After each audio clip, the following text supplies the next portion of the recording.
নমস্কার আমার প্রিয় ছাত্রছাত্রীরা এবং আমার বন্ধুবান্ধবীরা যারা সবাই এনটিএ নেট এবং ওয়েস্ট বেঙ্গল সেটের জন্য তোমরা প্রিপারেশান নিচ্ছ। তোমরা জানো পেপার 1 নিয়ে আমরা আলোচনা করছি। ইতিমধ্যে তোমরা অবশ্যই স্লাইড দেখে বুঝতে পেরেছো এটা ইনফরমেশন কমিউনিকেশন অ্যান্ড টেকনোলজির চতুর্থতম এটা কোয়েশ্চেন সিরিজ। কারণ আমরা জানি যে কোয়েশ্চেন অ্যান্সার সলভ করা একটা অত্যন্ত গুরুত্বপূর্ণ একটা পর্যায় বা ধাপ। আমরা অলরেডি এই থিওরিটিক্যাল অংশ অর্থাৎ আইসিটি থেকে যে সমস্ত থিওরিটিক্যাল পার্সপেক্টিভ থাকে এগুলো আলোচনা করেছি। তোমরা আমাদের প্লে লিস্টে গিয়ে এগুলো পেয়ে যাবে। তো আমরা আজকের আলোচনায় চতুর্থতম যে টপিক হিসেবে বা চতুর্থতম পার্ট হিসাবে রেখেছি, এখানে আমরা মূলত 2012 সাল থেকে আমরা কোয়েশ্চেন নিয়ে আলোচনা করব। আমরা সরাসরি 2012 সালের প্রশ্নে চলে যাচ্ছি। দেখো তোমরা নিশ্চয়ই স্ক্রিনে দেখতে পাচ্ছ, আমি এটাকে ফুল স্ক্রিন করে দিচ্ছি যাতে তোমরা খুব সহজে দেখতে পারো। দেখতে পাচ্ছ নিশ্চয়ই। এখানে প্রথম প্রশ্ন রয়েছে 2012 সালের ডিসেম্বর মাসের, যে ALU স্ট্যান্ডস ফর, অর্থাৎ এখানে ALU একটা শর্ট অ্যাব্রেভিয়েটেড টার্ম, অর্থাৎ অ্যাব্রিভিয়েট মানে কি, যেটা হচ্ছে সংক্ষিপ্ত রূপ। এবং এটা অ্যাব্রিভিয়েশন তাদেরই করা হয় যেখানে তাদের প্রথম লেটারটিকে ধরা হয় একটি শব্দের, এবং সেটাকে একটি যদি বিশেষ ফ্রেজ থাকে সেই ফ্রেজটির প্রত্যেকটা শব্দের তার প্রথম লেটারটি ইউজ করা হয়। তো এখানে অ্যাব্রিভিয়েটেড যে ফর্মটি দিয়েছে সেটা হচ্ছে ALU। এটি কিসের উপস্থাপিত করছে? আমি তোমাদেরকে এই অ্যাব্রিভিয়েটেড ফর্ম নিয়ে একটি সেপারেট লেকচার করে দেব, যেখানে মোস্ট ইম্পর্ট্যান্ট 50 আমি অ্যাব্রিভিয়েটেড ফর্ম দিয়ে দেবো, যার মধ্যে ম্যাক্সিমাম টাইম সেগুলো আসবে। ঠিক আছে, আমি নেক্সট বা কয়েকটি লেকচারের পরে আমি সেটাকে আপলোড করব, সেটা প্রসেসে রয়েছে। তো দেখো এখানে ALU যেটি এখানে সূচিত করছে কোনটি? প্রথমে বলছে আমেরিকান লজিক ইউনিট, বি বলছে অল্টারনেট লোকাল ইউনিট, সি বলছে অল্টারনেটিং লজিক ইউনিট, এবং ডি বলছে অ্যারিথমেটিক লজিক ইউনিট। যারা থিওরিটিক্যাল আলোচনা দেখেছো তাদের কাছে অত্যন্ত ইজি, তোমরা অবশ্যই সলভ করে নিয়েছো কোনটি রাইট অ্যান্সার। ঠিক ধরেছো, যারা ঠিক করেছো তারা হচ্ছে অপশন ডি কে চুজ করেছো, অর্থাৎ অ্যারিথমেটিক লজিক ইউনিট। কেন হলো এবং এর অ্যারিথমেটিক লজিক ইউনিট নাম কেন হলো তার জন্য নেক্সট স্লাইডে আমি বিস্তৃত আলোচনা করেছি। দেখো কি বলছে অ্যারিথমেটিক লজিক ইউনিট। দেখো at its most fundamental level এই যে ALU, a computer consists of a control unit, an arithmetic logic unit, a memory unit and input output controllers। তো একটা কম্পিউটার যেটা আমরা ব্যবহার করে থাকি, সেই কম্পিউটারের কয়েকটি বেসিক ইনগ্রিডিয়েন্টস বা বেসিক কম্পোনেন্টস বা যন্ত্রাংশ থাকে। তো তাদের মধ্যে যে কনসিস্টিং যে কন্ট্রোল ইউনিট থাকে, সেই কন্ট্রোল ইউনিটের পাশাপাশি সেখানে কি থাকে কন্ট্রোল ইউনিটের মধ্যে, দেখো একে একে আমি কিন্তু সেগুলোকে ছবির আকারেও দেখার চেষ্টা করেছি। এই কন্ট্রোল ইউনিটের মধ্যে 1 নম্বর থাকে এই যে অ্যারিথমেটিক লজিক ইউনিট, দ্বিতীয় হচ্ছে মেমোরি, এবং এই দুটির সমন্বয়ী কাজের মাধ্যমে আমরা কিন্তু একটা যদি কোনো ইনপুট দিয়ে থাকি সেখান থেকে আউটপুট আসে। অর্থাৎ আমরা কম্পিউটারকে যে কর্ম সম্পাদিত করতে তাকে আমরা আমাদের টাস্ক দিই, সেই টাস্কটা যে সমাধান করে দেয় তা ক্ষেত্রে কিন্তু কন্ট্রোল ইউনিটের এই দুটি অংশ, মেমোরি অংশ এবং ALU, এই দুটি ইউনিটের যথার্থ ভূমিকা রয়েছে। আরও একটু বিস্তৃত দেখে নিই। দ্য ALU, এই যে আমরা তাকে অ্যারিথমেটিক লজিক ইউনিট বলছি, পারফর্মস যেটি করে সিম্পল, একেবারে সহজ সরলভাবে কি করে, অ্যাডিশন মানে যোগ, সাবস্ট্রাকশন বিয়োগ, মাল্টিপ্লিকেশন গুণ, ডিভিশন ভাগ, অ্যান্ড লজিক অপারেশনস এবং অনেক তাত্ত্বিক কর্মসম্পাদন। যেমন অর দিয়ে, অর্থাৎ তোমরা যখন এক্সেলে কাজ করেছিলে তোমরা এই রকম অনেক রকম সূত্র দিয়ে তোমরা কাজ করেছো, সেখানে অনেক কন্ডিশন থাকতো, সেই কন্ডিশনগুলোকে কাজে লাগিয়ে আমাদের ALU আমাদের সলিউশন করে দিত। তো এখানে অর থাকতে পারে অ্যান্ড দিয়ে, সেই সমস্ত কর্ম সম্পাদন করবে কে? ALU। তাছাড়া এখানে যে মেমোরি থাকে সেটি কি করে? The memory stores the programs instructions and data. তো এই মেমোরি কিন্তু সেগুলোকে সঞ্চয় করে রাখে তথ্যের মতো। ক্লিয়ার? আরও একটু দেখে নাও, কারণ আমরা তথ্যটাকে আমাদের মাথার মধ্যে ক্লিয়ার করে নিতে চাই, সিম্পল লুসিড করে নিতে চাই, যাতে তোমাদের এই রিলেটেড আর যদি ভবিষ্যতে প্রশ্ন আসে একটাও মিস না যায়। দেখো বলছে দ্য কন্ট্রোল ইউনিট ফেচেস মানে গ্রহণ করে বা সেখান থেকে আনে, ডেটা অ্যান্ড ইনস্ট্রাকশনস এবং তথ্য বা নির্দেশ ফ্রম মেমোরি, কোত্থেকে আনে? মেমোরি থেকে। And uses operations of the ALU। আর এই অ্যারিথমেটিক লজিক ইউনিট তার যে ফাংশন, তার যে কর্ম সম্পাদন, সেটাকে কাজে লাগায় কন্ট্রোল ইউনিট। এবং তারপরে কি করে? এর মাধ্যমে to carry out those instructions using that data or data.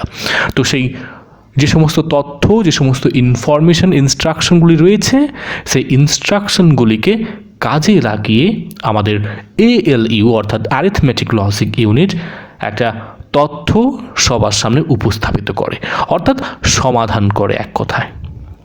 তারপর কি বলছে?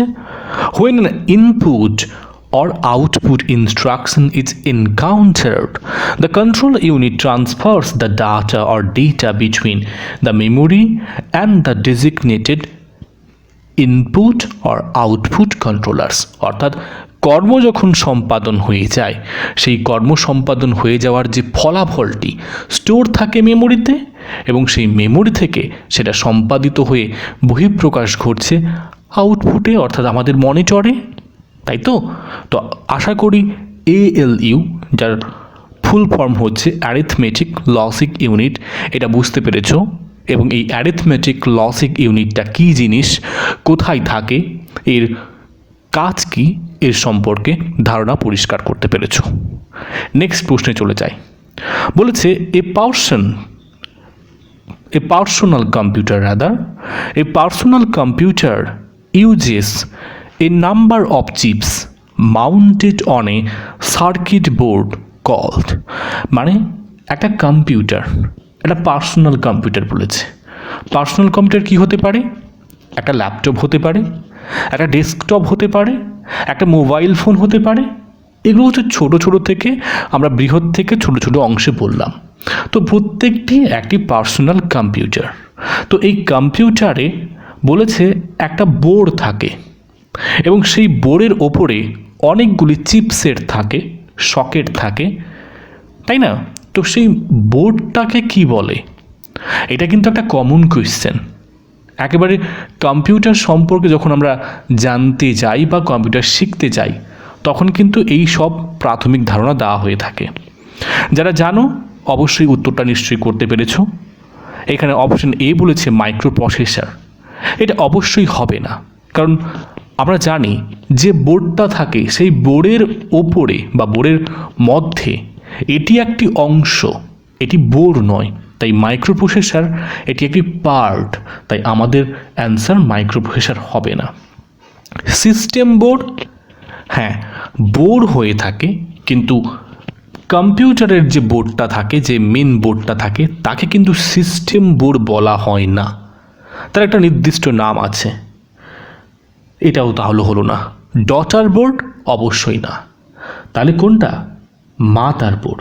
আমরা কম্পিউটারের যে বোর্ডটা, যে মেন বোর্ড থাকে, তার উপরে যে সমস্ত যে প্রসেসর, যে সমস্ত সার্কিটস থাকে, তো সেটাকে আমরা বলি মাদার বোর্ড। তোমাদেরকে মাদার বোর্ডটা আমি দেখিয়ে দিচ্ছি। দেখতে পাচ্ছ নিশ্চয়ই মাদার বোর্ডের যে চিত্রটি। দেখো এখানে আমরা দেখো একটা মেন বোর্ড রয়েছে, এবং সেই বোর্ডের মধ্যে কত কী জিনিস রয়েছে। আমি একটু আগে প্রসেসর বলছিলাম, দেখেছো প্রসেসর কিন্তু এর একটা অংশ, অর্থাৎ এই জায়গায় থাকে প্রসেসর। আমরা জানি ইন্টেলের i5 হয়ে থাকে, i3, i7, এখন তো আবার রাইজেন যে সফটওয়্যার তারা নিয়ে এসছে, প্রসেসর নিয়ে এসছে, তো বিভিন্ন রকম প্রসেসর রয়েছে। তো এখানে আরও অনেক কিছু রয়েছে। এই যে দেখছো এই পার্টিকুলার এরিয়াটা হচ্ছে র্যামের জন্য, দেখছি জন্য রেখেছে র্যাম মডেলস, তাই না? এছাড়া পাওয়ার কানেক্ট, প্রত্যেকটা এখানে কিন্তু অংশ কিন্তু আমি ক্লিয়ারলি দিয়েছি। যদি এটার সম্পর্কে বিস্তৃত জানতে চাও তোমরা আরও ক্লিয়ারলি বুঝতে পারবে যদি এটাকে স্ক্রিনশট করে রেখে দিতে পারো। এখানে প্রত্যেকটা জিনিসকে কিন্তু মেনশন করা রয়েছে, কোনটা কী থাকে, কোথায় কী থাকে, এগুলো কিন্তু জরুরি হয়ে থাকে। তোমরা আশা করি এগুলোকে দেখে নেবে। আমার কাছে একটা সময়ের একটা বাধ্যকতা রয়েছে, তাই আমি বেশি দেরি করব না, নেক্সট প্রশ্নে চলে যাচ্ছি। প্রশ্ন নম্বর 3, কম্পিউটার ভাইরাস ইজ এ। আমরা জানি কম্পিউটারে ভাইরাস অ্যাটাক করে, আমাদের মোবাইল ফোনেও ভাইরাস অ্যাটাক হয়ে থাকে। আমরা শুনেছি যে অনেক ফাইল, ইম্পর্টেন্ট ফাইল, ওগুলো নাকি করাপ্ট হয়ে যায়, অর্থাৎ দুর্নীতিগ্রস্ত, মানে ওটাকে আর খুলছে না। আমরা দেখেছি অনেক মেমোরি ফাইল যেটা খুব ভালোই চলছিল, কিন্তু হঠাৎ দেখা যাচ্ছে ওটা খারাপ হয়ে গেছে, ওটা তার কাজ করছে না, বা যদিও কাজ করছে কোনো জিনিস কিন্তু ভুলভাবে কাজ করছে। তো এর মূলে রয়েছে ভাইরাস। তো এই কম্পিউটার ভাইরাস কি? অপশন এ বলছে হার্ডওয়্যার, অর্থাৎ এটা কোনো পার্টিকুলার ফিজিক্যাল কোনো জিনিস, যেরকম আমাদের মডেম হয়ে থাকে, ইউএসবি ড্রাইভ হয়ে থাকে, এইরকম কোনো হার্ডওয়্যার জিনিস না, কম্পিউটার ভাইরাস কোনো হার্ডওয়্যার নয়। বি বলছে ব্যাকটেরিয়া, অর্থাৎ অণুজীব, ব্যাকটেরিয়া না, কম্পিউটারের ক্ষেত্রে এই ব্যাকটেরিয়ার কোনো ভূমিকা নেই। কারণ ভাইরাস যদি কম্পিউটারের উপরে কোনো যদি প্রাণী বা কোনো এইসব ব্যাকটেরিয়ার আক্রমণ হয়, তাহলে সে জিনিসটি তার কর্মক্ষমতা হারাবে, বা কোনো বিশেষ কারণে কম্পিউটারটি হয়তো নষ্ট হয়ে যেতে পারে, কিন্তু ভাইরাসের অ্যাটাক তাকে বলে না, তাই ব্যাকটেরিয়াও হবে না। অপশন সি বলছে সফটওয়্যার। হ্যাঁ, এই কম্পিউটার ভাইরাস হচ্ছে একটি সফটওয়্যার, ঠিক আছে? নান অফ দিস হচ্ছে না, আমাদের অপশন সি হবে। তো এবারে এই কম্পিউটার ভাইরাস নিয়ে তোমাদের একটু তথ্য দিয়ে দিই। দেখো বলেছে, দেখো a computer virus is a malicious software. তাহলে প্রথম লাইনে উত্তর পেয়ে গেছো যে এটা হচ্ছে একটা ক্ষতিকারক সফটওয়্যার। তো সফটওয়্যার বিভিন্ন রকম হয়, কিন্তু এই কম্পিউটার ভাইরাস হচ্ছে malicious software program loaded onto a user's computer. এটাকে ঢুকিয়ে দেওয়া হয়, প্রবেশ করিয়ে দেওয়া হয় কোথায়? একটা ইউজারের কম্পিউটারে। কিভাবে? উইদাউট দ্য ইউজার্স নলেজ, অর্থাৎ যার কম্পিউটার তাকে আমি জানতে দিচ্ছি না। কারণ আমি যদি তোমাকে বলি এই তোমার কম্পিউটার আমি খারাপ করে দেবো, তোমার কম্পিউটারে আমি ভাইরাস ঢুকিয়ে দেবো, তুমি কি আমাকে ঢুকতে দেবে? নিশ্চয়ই তোমরা আমাকে ঢুকাতে দেবে না, তাই না? তাই এটা উইদাউট ইউজার্স নলেজে করা হয়। অ্যান্ড পারফর্মস ম্যালিশিয়াস অ্যাকশনস, এবং সেখানে গিয়ে ত্রুটিপূর্ণ কাজ করে। অর্থাৎ দেখা যাচ্ছে তুমি দিচ্ছ 100, ওটাকে করে দিচ্ছে 150। তো এটা হচ্ছে ওই ম্যালিশিয়াস ভাইরাসের কাজ। তাছাড়া আরও একটু তথ্য জানো, বলছে it can self replicate inserting itself onto other programs or files infecting them in the process. অর্থাৎ এটাকে, এই সমস্ত ভাইরাসগুলিকে অনেক সময় দেখতে সিমিলার হয়, মানে দেখবে এই ভাইরাসগুলি ধরো মনে করো ডাউনলোড অপশান দিয়েছে, তো ডাউনলোডের নিচে আরেকটা ডাউনলোড অপশান দিয়ে দিয়েছে, তো তুমি কনফিউজ কোনটা মারবে।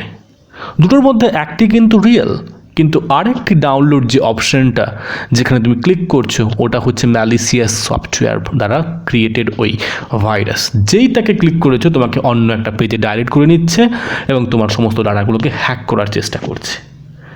বোঝা গেছে? আসলে এগুলো হচ্ছে সেলফ রেপ্লিকেট। তারপরে 3 নম্বর পয়েন্ট কি বলছে দেখো, not all computer viruses are destructive though. অনেক সময় দেখা যায় এই কম্পিউটার ভাইরাসগুলি হয় না বিষে বিষক্রিয় তৈরি করা হয় ভাইরাসকে ডিস্ট্রয় করার জন্য। যেরকম আমরা জানি অ্যান্টিভাইরাস, তোমরা অনেক রকমের অ্যান্টিভাইরাস দেখেছো, তাই না? ক্যাপসওয়ার্কি, K7, তারপরে আরও অনেক কিছু রয়েছে, আমার এখন মাথায় আসছে না। তো অ্যান্টিভাইরাস এর বলা যেতে পারে প্রতিরূপ বা এর বিরোধী রূপ, ডিস্ট্রাকটিভ যেটা নয় বরং কম্পিউটারকে সেফ রাখতে সাহায্য করে। বোঝা গেছে? নেক্সট প্রশ্নে যাই। কি বলছে নেক্সট প্রশ্ন? Which one of the following is correct? তো নিচের মধ্যে 4টি অপশান দিয়েছে, 4টি অপশনের মধ্যে কোনটি সঠিক তা আমাদেরকে নির্দেশ করতে বলেছে। আমি তোমাদেরকে বাইনারি থেকে ডেসিমাল থেকে হেক্সাডেসিমাল, আবার তাদের থেকে বাইনারি আমি কিন্তু শিখিয়েছি। একটা পার্টিকুলার লেকচার রয়েছে যেটা আমার ওই কনভার্সন বা কনভার্ট কীভাবে করতে হয় তা রয়েছে। আমি তোমাদেরকে উপরে দেখো আই বাটন, ওখানে আমি দিয়ে দেবো, তোমরা দেখে নিতে পারো যারা দেখোনি। যারা দেখেছো খুব ভালো। তো দেখো সহজ উপায়, আমরা যখন কোনো সলিউশন করব প্রথমে আমাদেরকে যে মেথড ইউজ করতে হয় তা হচ্ছে এলিমিনেশন, অর্থাৎ যেগুলি হবে না সেগুলোকে বাদ দিয়ে দাও, যেটা হওয়ার সন্দেহ রয়েছে সেগুলো নিয়ে কাজ করো। দেখো এখানে আমরা যখন কোনো নাম্বারকে ডিভিশন করি বা কনভার্ট করি, অর্থাৎ যদি বাইনারি থাকে হেক্সাডেসিমাল, তার কিন্তু কোডিং ল্যাঙ্গুয়েজটা ডিফারেন্ট হয়। তো এখানে দেখো সবগুলোই কিন্তু নিউমেরিক্যালি রয়েছে, প্রথম এ আর এটাতে 17, তো এগুলো তো কনভার্ট হয়নি। অপশন বিও দেখো সেটাও সেম, কনভার্ট কোথাও করেনি। আমাদের কনফিউশন আসছে অপশন সি এবং অপশন ডিতে। তো আমাদেরকে দেখতে হবে কোনটা হচ্ছে কারেক্ট। তো চলো সলিউশন করি। তো সলিউশনের জন্য তোমাদেরকে আগে সহজ মেথড দেখিয়ে দিই, কারণ হচ্ছে আমি তোমাদের অলরেডি কিন্তু এগুলো সব শিখিয়েছি, আমি পুনর্বারের জন্য করছি। তো আমাদের রয়েছে 17। তো দেখো এখানে আমি একটা স্লাইডে কিন্তু একটা ছক দিয়েছি, যেখানে হচ্ছে বাইনারির বেস নাম্বার বের করে দিয়েছি। অর্থাৎ আমাদেরকে যদি এই 17 ছিল তো নাম্বার, দেখো আমি এটাকে ক্যালকুলেশন করলে 17 ছিল আমাদের, তার বাইনারি করতে হবে। তো যখন আমরা 17 করব তখন তার আমাদের প্রসেস ওয়াইজ দেখতে হবে যে কখন কি হচ্ছে। দেখো এখানে এই যে কোলামগুলি রয়েছে, কোলাম 1, কোলাম 2, কোলাম 3, কোলাম 4 এবং কোলাম 5। তো আমাদেরকে 17 করতে হবে। এখানে দেখো কোলাম 1-এ 2 টু দি পাওয়ার 0 রয়েছে, কোলাম 2-তে 2 টু দি পাওয়ার 1 রয়েছে। তো এরকম করে আমাদেরকে বসিয়ে আসতে হবে। এবং কিভাবে হচ্ছে, 2 টু দি পাওয়ার 1, 0 মানে হচ্ছে তার মান দিয়ে দিচ্ছে 1, 2 টু দি পাওয়ার 1 মানে 2 টু দি পাওয়ার 0 হচ্ছে 1, 2 টু দি পাওয়ার 1-এর মান হচ্ছে 2। তো আমাদের কত আছে 17। তো এই 17 কিভাবে হবে, দেখো প্রথমে 1, এই যে 1 রয়েছে, 1 1 2 3 হলো, 4 হলো 7, 16 বেশি হয়ে যাচ্ছে। তো এই আমরা যদি দেখি যে 16 আর 1 নিলে কিন্তু আমাদের 17 হচ্ছে, 16 আর 1 নিলে 17 হচ্ছে। তাহলে 2 4 এবং 2 0-তে হচ্ছে, মানে 2 4 কোনটা হচ্ছে, এই যে 2 4, এখানে 16টাকে নিয়েছি এবং এখানে 1টাকে নিয়েছি, দিলে আমার 17 হচ্ছে। কিন্তু আদারওয়াইজ দেখো যদি চেষ্টা করি 2 আর 1 3, 3 4 7 8 15 হচ্ছে না 17, 16 আর 1 যদি নিই আমাদের 17 হচ্ছে। তো যে কোলামগুলোতে আমরা নিলাম সেগুলোকে 1 বসাবো, মানে সেগুলোকে নিয়েছি বলে 1, আর বাকি যেগুলোকে আমরা হাত দিলাম না সেগুলোকে 0 বসাচ্ছি। দেখো আমাদের ডেসিমেল নাম্বার কিন্তু বাইনারি নাম্বার কিন্তু বের করে ফেললাম। এটা হচ্ছে সহজ উপায়। কি করে করলাম আবার বুঝিয়ে দিই। আমাদের রয়েছে 17, তো এই 17টিকে বার করার জন্য আমাদের একটা ছক রয়েছে বাইনারির, কোলাম 1, কোলাম 2, কোলাম 3 করে আছে। যেটা কোলাম 1 তা শুরু হয় 2 টু দি পাওয়ার 0 থেকে, এই যে 2 টু দি পাওয়ার 0 থেকে, এবং তারপর সেটা ক্রমশ পরের দিকে বাড়তে থাকে। এবং এই 2 টু দি পাওয়ার 0 তার মান হচ্ছে 1, 2 টু দি পাওয়ার 1-এর মান হচ্ছে 2, এগুলো আমি পাশে করে রেখেছি। তো আমাদেরকে সেখানে দেখতে হবে 17 কখন হবে। তো 17 হওয়ার জন্য আমাদের যে বাইনারি কোলামটাকে নিতে হয়েছে সেগুলো 1 পড়বে, আর যেগুলোতে আমাদের সংখ্যা নেওয়া হয়নি সেগুলো 0 বসবে। তো 17-এর জন্য আমরা দেখলাম 2 টু দি পাওয়ার 0, অর্থাৎ কোলাম 1-এ 1 নিয়েছি, এবং কোলাম 5-এ 2 টু দি পাওয়ার 4 রয়েছে, সেখানে হচ্ছে তার মান 16। তো 16 আর 1 নিলে 17 হচ্ছে। আর এখানে বাকি সংখ্যাগুলো আমাদের কাজে লাগেনি, তাই জন্য সেগুলো হচ্ছে 0 বসবে, আর যেগুলোতে আমাদের সংখ্যাটাকে ইউজ হয়েছে সেগুলো 1 বসবে। তাহলে 1 0 0 1। এবার আমাদের অ্যান্সার মেলানোর পালা, দেখি আমাদের অ্যান্সার তাই রয়েছে কি না। দেখো অপশন ডি রয়েছে, দেখো অপশন ডিতে অপশন ডিতে মিলেছে কিনা একটু দেখে নাও তো। দেখো 10001, তাহলে আমাদের অ্যান্সার হলো। যদি কারোর বুঝতে এখনও অসুবিধা হচ্ছে, আমি বলবো তোমরা আমাদের থিওরিটিক্যাল পার্টে পুনরায় ফিরে যাও, বা যে কথাটি বারবার বোঝাচ্ছি সেটাকে বোঝার চেষ্টা করো রাদার। এবার আমরা পরের প্রশ্নে চলে যাই। দেখো পরের প্রশ্ন বলছে, the file extension of MS Word document in Office 2007 is. তোমরা নিশ্চয়ই জানো মাইক্রোসফট অফিস। এই মাইক্রোসফট অফিস আমরা জানি আগে উইন্ডোজ XP ছিল, তারপরে পুনরায় পরিবর্তন হয়ে 2007 এসেছে, তারপরে এখন লেটেস্ট ভার্সান হিসেবে 2013 পর 2017 প্রবাবলি এসছে। তো এরকম প্রত্যেকটা ভার্সান রয়েছে। তো বলছি 2007 সালে আমাদের যে MS ওয়ার্ড ডকুমেন্ট আমরা যে ইউজ করতাম, সেখানে এক্সটেনশন ফাইল, অর্থাৎ দেখবে একটা ফাইল যখন ক্রিয়েট হয় সেই ফাইলটির একটা নাম থাকে এবং তারপরে ডট দিয়ে তার এক্সটেনশন, তার ফাইল নেম থাকে। যেরকম আমরা এখানে অপশন পেয়েছি 4টি, কোনটি হবে? .pdf। তো কথার মধ্যে বুঝতে পারছো এটা PDF ফাইল, এটা ওয়ার্ড ফাইল নয়। .doc মানে আমরা জানি ডকুমেন্ট। এবারে ডকুমেন্ট কিন্তু ওয়ার্ডের কিন্তু একটা পার্ট, ডকুমেন্ট ওয়ার্ড, এবং ডক্স এটাও কিন্তু হচ্ছে। .txt এটাও হচ্ছে, কিন্তু তোমাদেরকে একটু কনফার্ম করিয়ে দিই, তোমাদেরকে আরও ভালো করে বুঝিয়ে দিই, এখানে অ্যান্সার কিন্তু হবে .docx। কেন? এর যুক্তিটা আমি পরবর্তী স্লাইডে, অর্থাৎ যেখানে আমি ডিসকাশন করেছি ওটা দেখো কি বলছে। দেখো PDF কি, আমি প্রত্যেকটাকে ডিটেলে বলে দিই। PDF হচ্ছে পোর্টেবল ডকুমেন্ট ফরম্যাট, ঠিক আছে?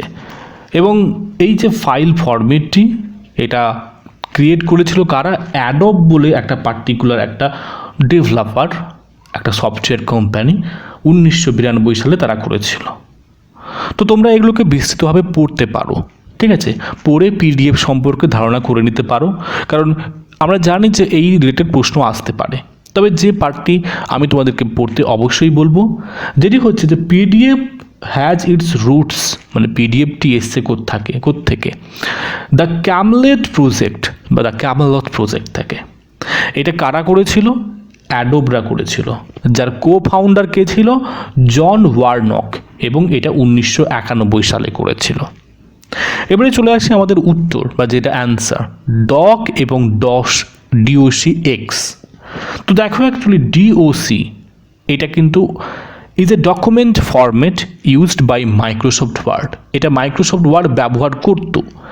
এখানে যেহেতু 2007 বলে দিয়েছে, সেই জায়গায় কনফিউশন। আসলে DOCX এই যে কথাটি, এটা হচ্ছে তার উত্তরসূরি। এর পূর্বসূরি ছিল DOC। আগে DOC ছিল, কিন্তু যখন 2007 এলো তখন সেটা পরিবর্তন হয়ে গেল DOCX। তো এই দুটোর মধ্যে পার্থক্য কি? বোথ আর রিলেটিভলি ওপেন, দুটোই কিন্তু সিমিলার। তবে but DOCX is more efficient, খুবই কার্যকরী এবং খুবই নিখুঁত, and creates smaller and less corruptible files. তবে এখানে যে লেখাগুলো আমরা লিখছি, লেখার পরে তো অনেক তথ্য স্টোর হচ্ছে, যত তথ্য স্টোর হবে ওই ফাইলটার সাইজটা তত বাড়বে, এবং যার দরুন আমাদের যে KB MB এর সংখ্যাটা বাড়তে থাকে। কিন্তু DOCX এটা একটা কম্পিটেবল সাইজ করে দেয়, কিন্তু DOCতে ওটা সাইজ বেড়ে যায়। এবং আরেকটি পয়েন্ট হচ্ছে ডক ফাইলে ওটা কোরাপ্ট হওয়ার চান্স বেশি থাকে, কিন্তু DOCX এতে কোরাপ্ট হওয়ার চান্স খুব কম থাকে। তাই যখন দেখবে প্রশ্নতে DOCX এবং DOC রয়েছে, এবং বিশেষ করে 2007 থেকে বলেছে, তখন কিন্তু DOCXটাকে তোমরা রাইট অপশান বলে ধরবে। কারেক্ট? আরেকটা অপশান ছিল অপশান ডি, যেটা হচ্ছে .txt। On Microsoft Windows operating system a file is regarded as a text, অর্থাৎ যে কোনো ফাইলকে টেক্সট ধরা হতো। As a text file if the suffix of the name on the file extension is .txt. মূলত এটা notepad, আমরা জানি notepad থেকে আমরা অনেক রকম কাজ করে থাকি, ওয়েব পেজ ডেভেলপ করতে পারি।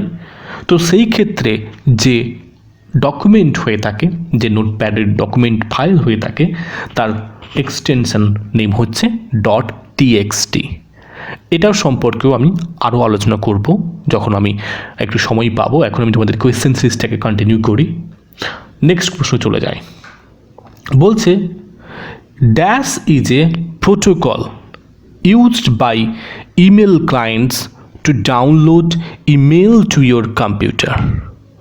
তো এই যে চারটি অপশন দিয়েছে, এই চারটি এক একটি প্রোটোকল, যেই প্রোটোকলটি ব্যবহার করে আমাদের যারা ইমেল ব্যবহার করি সেই ইমেলটিকে আমরা আমাদের কম্পিউটারে স্টোর করতে পারি। এটা কিন্তু একটা নলেজেবল কোশ্চেন এবং এর অ্যান্সারটা আমি তোমাদের বলে দিই, পিওপি। তো এটি কি, এটির সম্পর্কে আলোচনা করব। তার আগে বাকিগুলো অর্থাৎ যে অপশনগুলো রয়েছে সেগুলোও আলোচনা করে দেখে নিই। দেখো টিসিপি, এই টিসিপির ফুল ফর্ম কি? Transmission control protocol. এটি কি করে? এটি হচ্ছে কমিউনিকেশন স্ট্যান্ডার্ড, একটা standard communication standard that enables, যেটা সক্ষম করায় কাকে? অ্যাপ্লিকেশন প্রোগ্রাম, যে কোনো একটা অ্যাপ্লিকেশন প্রোগ্রামকে, অ্যান্ড কম্পিউটিং ডিভাইসেস, এছাড়া যে সমস্ত আমাদের কম্পিউটারের ডিভাইস থাকে সেগুলো কি করতে? Two exchange message over a network. অর্থাৎ একটা নেটওয়ার্ক প্রোটোকল পেয়ে গেছে, সেই প্রোটোকলের মাধ্যমে একটা মেসেজকে আরেকটা জায়গায় থেকে আরেকটা জায়গায় সম্পাদিত করতে সাহায্য করে। তো একটা জিনিস ক্লিয়ার হলো যে এখানে ইমেলের ব্যাপারটা নেই, তাই না? ইট ইজ ডিজাইনড, এটা গঠিত করা হয়েছিল to send packets across the internet and ensure the successful delivery of data and messages over networks। তো এটা মূলত ডেটা ট্রান্সফার এবং মেসেজেস ট্রান্সফারের ক্ষেত্রে ব্যবহার করা হতো এই ট্রান্সমিশন কন্ট্রোল প্রোটোকল অর্থাৎ টিসিপিকে। ফুল ফর্মটা অবশ্যই মাথায় ঢুকিয়ে নাও। তারপরে ছিল এফটিপি, যার ফুল ফর্ম হচ্ছে ফাইল ট্রান্সফার প্রোটোকল। এটা কি? Is a standard communication protocol, এটাও একটি কমিউনিকেশন বা যোগাযোগের protocol. Used for the transfer of computer files, এটাও একটা কম্পিউটার থেকে অন্য একটা ডিভাইসে কম্পিউটার ফাইলটাকে ট্রান্সফার করার জন্য ব্যবহার করা হয়। From a server to a client on a computer network, একটা কম্পিউটার নেটওয়ার্কে। এফটিপি, এই যেটা ফুল ফর্ম হচ্ছে file transfer protocol, it's build on a client server model, এটা গঠিত করা হয়েছিল ক্লায়েন্টদের সুবিধার্থে। Using separate control and data connections between the client and the server, অর্থাৎ যে মূল কম্পিউটার বা মূল সোর্স সেখান থেকে ক্লায়েন্টদের ডেটাটাকে ট্রান্সফার করার জন্য, সুবিধা করার জন্য এই ফাইল ট্রান্সফার প্রোটোকল করা হয়েছিল। তাই আমাদের প্রথম এ বি অপশন একেবারেই ভুল, আমরা ধরছি না ইমেলের ক্ষেত্রে। তারপর অপশন সি আসছে এসএমটিপি, যার ফুল ফর্ম হচ্ছে সিম্পল মেল ট্রান্সফার প্রোটোকল। তো এবারে আমরা কিন্তু ইমেলে ঢুকছি অর্থাৎ মেলে ঢুকছি, এটা কিন্তু রিলেটেড, তবে এটি এখানে কারেক্ট অ্যান্সার নয়, কারণ আমাদের ইমেল ছিল এবং ডাউনলোডেবল ফর্মে কোন প্রোটোকল ইউজ হয়। তো এটা হচ্ছে is an internet standard communication, এটা হচ্ছে একটা ইন্টারনেট স্ট্যান্ডার্ড কমিউনিকেশন বা যোগাযোগ প্রোটোকল। এবং ফর ইলেকট্রনিক মেল ট্রান্সমিশন, তো এটাও কিন্তু ইলেকট্রনিক মেল ট্রান্সমিশন। তবে mail servers and other message transfer agents use SMTP কি করতে? To send and receive mail messages, অর্থাৎ এখানে সেন্ড করার জন্য এবং রিসিভ করার জন্য, কিন্তু ডাউনলোড করার জন্য নয়। বোঝা গেছে? ক্লিয়ার? সিম্পল মেল ট্রান্সফার প্রোটোকলের মেন কাজ হচ্ছে সেন্ড করা এবং রিসিভ করা মেল মেসেজেস। ক্লিয়ার? তবে এবারে আমাদের যেটা রাইট অ্যান্সার সেটাতে আসি, যেটা হচ্ছে POP, post office protocol. It is used as a protocol to retrieve email from a mail server. আমরা জানি অনেক মেল আমাদের কিন্তু এসে স্টোর হয়ে যায় ইনবক্সে, আমরা বছরের পর বছর সেটাকে না দেখে পরেও কিন্তু আমরা এটাকে রিট্রাইভ করতে পারি, অর্থাৎ সেটা কোথাও একটা স্টোর হয়ে থাকে, সেই স্টোরেজ থেকে আমরা বার করি। তো most email application, sometime called email client, use the POP protocol. তো অধিকাংশ ক্ষেত্রে এই পিওপি প্রোটোকল অর্থাৎ পোস্ট অফিস প্রোটোকল ইউজ করে। Although same can be use the newer IMAP, যেটা রিসেন্ট ডেভেলপ হয়েছে, যার নাম হচ্ছে ইন্টারনেট মেসেজ অ্যাক্সেস প্রোটোকল। তবে এটা আমাদের অপশনে ছিল না, তাই আমরা পিওপি পেয়েছিলাম, তাই আমাদের correct answer post office protocol. Clear? 4 নম্বর প্রশ্ন আশা করি তোমরা বুঝতে পেরেছ, তাই তো? তাহলে আমাদের 4 নম্বর প্রশ্নের অ্যান্সার কি হলো? পিওপি, অর্থাৎ অপশন ডি। নেক্সট প্রশ্নে যাই। কি বলছে? দ্য পোস্ট ইন্ডাস্ট্রিয়াল সোসাইটি, এটা আমাদের নেক্সট ইয়ারে চলে এসেছি, অর্থাৎ 2013 সালের প্রশ্নে আমরা পৌঁছে গেছি। 2013 সালের প্রথম প্রশ্ন কি বলছে? The post industrial society it's designed as, আমরা ইন্ডাস্ট্রিয়াল সোসাইটি শুনেছি, অর্থাৎ একটা শিল্প বিপ্লবযুক্ত একটা সমাজ যেখানে শিল্প সব কিছু হচ্ছে। তো এই সমাজের পরবর্তী যাকে আমরা বলি পোস্ট ইন্ডাস্ট্রিয়াল সোসাইটি, তো তাকে আমরা কি নামে চিনি বা তাকে আমরা কি নামে পরিচয় দিয়েছি, কি সোসাইটি বলেছি? অপশন এ বলছে ইনফরমেশন সোসাইটি, অপশন বি বলছে টেকনোলজি সোসাইটি, অপশন সি বলছে মেডিটেটেড সোসাইটি, এবং অপশন ডি বলছে নন এগ্রিকালচারাল সোসাইটি। তো আমি যেটাকে তোমাদের বারবার শিখিয়ে এসেছি, তোমরা কি পদ্ধতি ইউজ করবে? এলিমিনেশন পদ্ধতি, কারণ এলিমিনেশন পদ্ধতি ব্যবহার করলে সঠিক অ্যান্সারে পৌঁছানো আমাদের খুব ইজি হয়ে যায়। দেখো, প্রথমে আমরা ICTর কথা বলি, ইনফরমেশন কমিউনিকেশন অ্যান্ড টেকনোলজি। তো এখানে এই তিনটি কথা অত্যন্ত গুরুত্বপূর্ণ, ইনফরমেশন কমিউনিকেশন টেকনোলজি। তো এক্ষেত্রে যদি দেখো তাহলে ইনফরমেশন অত্যন্ত জরুরি, তাই ইনফরমেশন এবং টেকনোলজি দুটোকে আমরা অর্থাৎ উত্তর হওয়ার পথে রাখছি। কিন্তু মেডিটেটেড সোসাইটি আমরা কিন্তু কোথাও পাইনি, এবং নন এগ্রিকালচারাল সোসাইটি এটা তো পুরোপুরি মিথ্যা কথা, কারণ এখনও এগ্রিকালচারাল হয়ে থাকে। তাই আমাদের অ্যান্সারে অপশন ডি এবং অপশন সি এলো না, আমাদের কনফিউশন থাকলো ইনফরমেশন টেকনোলজি। যদি দুটোকে ডিকোড করি বা দুটোকে ভাঙি, দেখো টেকনোলজি একটা পার্টিকুলার পার্টকে সূচিত করছে সমাজের, তাই না? গোটা তথ্য বা গোটা যে পার্টিকুলার সোসাইটিকে ডিপেন্ড করছে বা তাকে বর্ণনা করছে ইনফরমেশন। তো ইনফরমেশন সোসাইটিটা বেশি যথার্থপূর্ণ, এবং যদি দেখো তাই বাস্তব, অর্থাৎ ইনফরমেশন সোসাইটি হচ্ছে আমাদের কারেক্ট অ্যান্সার। তো এটাকে একটু বিস্তৃতভাবে আলোচনা করে দিই, ইনফরমেশন সোসাইটি কি।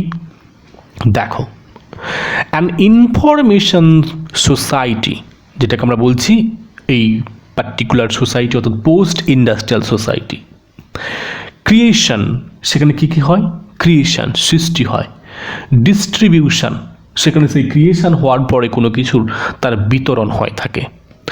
এছাড়া তথ্যের ম্যানিপুলেশন হয়, বিভিন্নভাবে সেই তথ্যটাকে আমরা বিভিন্নভাবে বিভিন্ন ওয়েতে আমরা ইউজ করি, এবং যেটা অত্যন্ত গুরুত্বপূর্ণ আজকালকার দিনে হয়ে উঠেছে, সেটা অর্থনৈতিক দিক দিয়ে হোক বা কালচারাল দিক থেকে হোক, তথ্যটা মেন হয়ে যায়, টেকনোলজিটা কিন্তু পিছনে ছেড়ে যায়। তাই জন্যে we can look at terms such as ICT, তাই জন্য বলা হয় information communication technology, IT, information technology, etc. তো এখানে টেকনোলজি একটা সাব অংশ বা তার মধ্যেকার অংশ। ব্রুডার এসপেক্টে সোসাইটির ক্ষেত্রে ইনফরমেশন একটা স্ট্রং ভূমিকা গ্রহণ করে, তাই আমাদের right answer information society. Next কোয়েশ্চেনে যাই। The initial efforts for internet based communication was for, বলছে এই যে কথোপকথন তো আগেও হতো, কখন আগে চিঠি লেখার মাধ্যমে হতো, বা কেউ সংবাদ বয়ে নিয়ে গিয়ে তার বাড়িতে গিয়ে বলে আসতো, কিন্তু ধীরে ধীরে তার পরিবর্তন ঘটেছে। তবে এই ইন্টারনেট বেসড কমিউনিকেশন এটা প্রথম ইফোর্ট কারা করেছিল বা কাদের প্রয়োজনে এটা করা হয়েছিল? অপশন এ বলছে কমার্শিয়াল কমিউনিকেশন, অর্থাৎ বাণিজ্যিক যোগাযোগের জন্যে। বি বলছে মিলিটারি পারপাসেস, অর্থাৎ সৈনিকদের ব্যবহারের জন্য মিলিটারি ক্ষেত্রে। অপশন সি বলছে পার্সোনাল ইন্টারাকশন, ব্যক্তিগত কথোপকথনের জন্য। অপশন ডি বলছে পলিটিক্যাল ক্যাম্পেন্স, রাজনৈতিক অভিযানের জন্যে। তো খুব স্বাভাবিক, আমাদের কিন্তু পার্সোনাল ইন্টারাকশন কখনো মাথায় আসবে না, কখনো আমাদের কিন্তু এই খাতে পড়বে না। ঠিক একই রকমের পলিটিক্যাল ক্যাম্পেনে নয়, পড়ে থাকলো কমার্শিয়াল এবং মিলিটারি। তো তোমাদের জানিয়ে রাখি, বাণিজ্য ক্ষেত্রে এই ইন্টারনেটের ব্যবহার রিসেন্ট এবং কয়েক বছর, হয়তো কয়েক দশকের আগে হয়েছে, কিন্তু মিলিটারি পারপাসের ক্ষেত্রে এই ইন্টারনেটের ব্যবহার হয়েছে। এটা অত্যন্ত জরুরি, এটা তোমাদের জানা উচিত। তো ইনিশিয়াল ইফোর্ট কিন্তু মিলিটারি ক্ষেত্রে হয়েছে।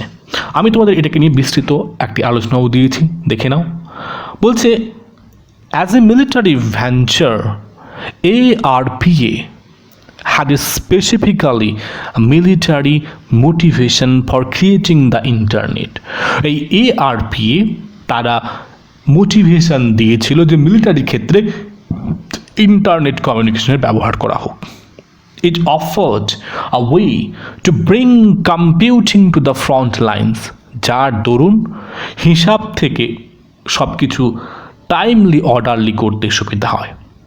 তাছাড়া ইন 1969 সালে এই কম্পিউটার নেটওয়ার্ক, তখন যে কম্পিউটার নেটওয়ার্ক সৃষ্টি হয়েছিল তার নাম ছিল বা তার নামকরণ করা হয়েছিল ARPA net.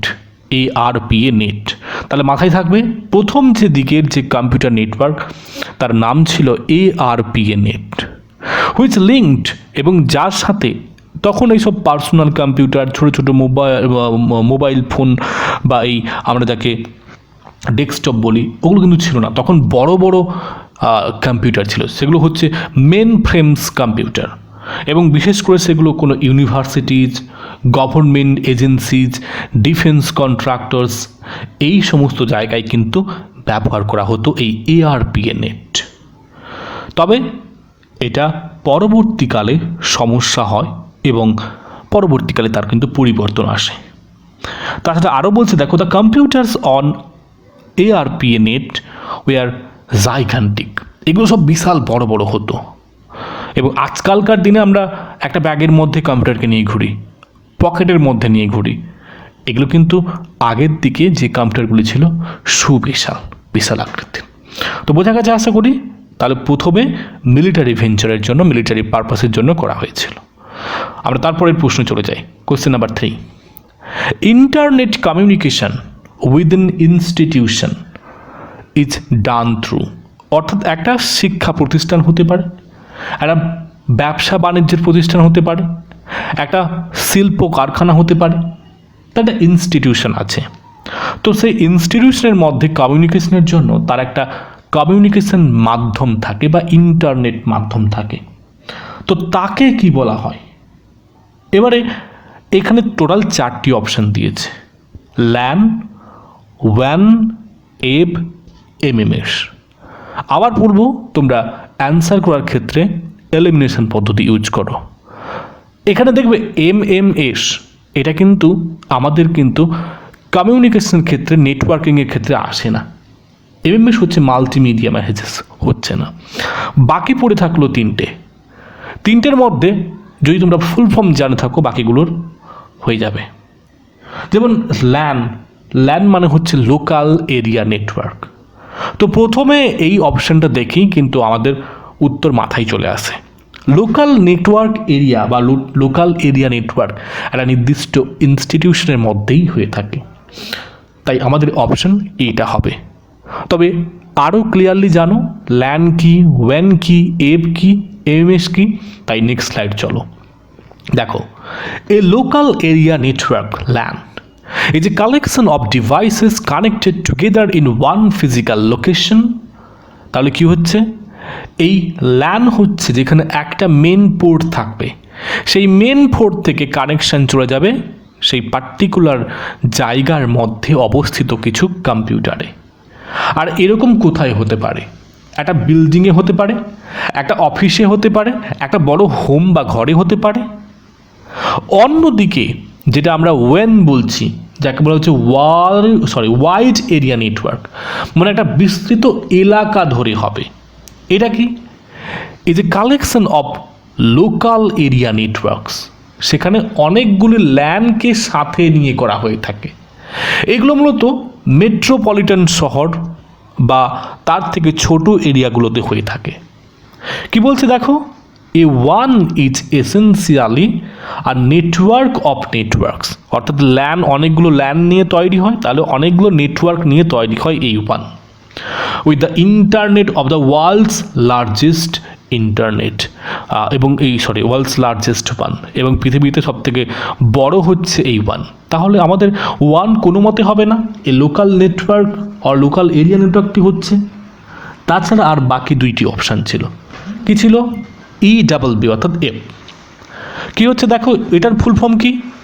Encoder breakout board বা এমটি বিট বাকেট।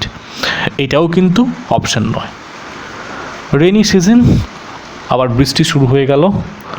ওকে, আমাদের কিন্তু আলোচনা চালিয়ে যেতে হবে। দেখো নেক্সট চলে আসি। তো এনকোডার ব্রেকআউট বোর্ড এটা কিন্তু হচ্ছে না। অপশান ডি ছিল MMS।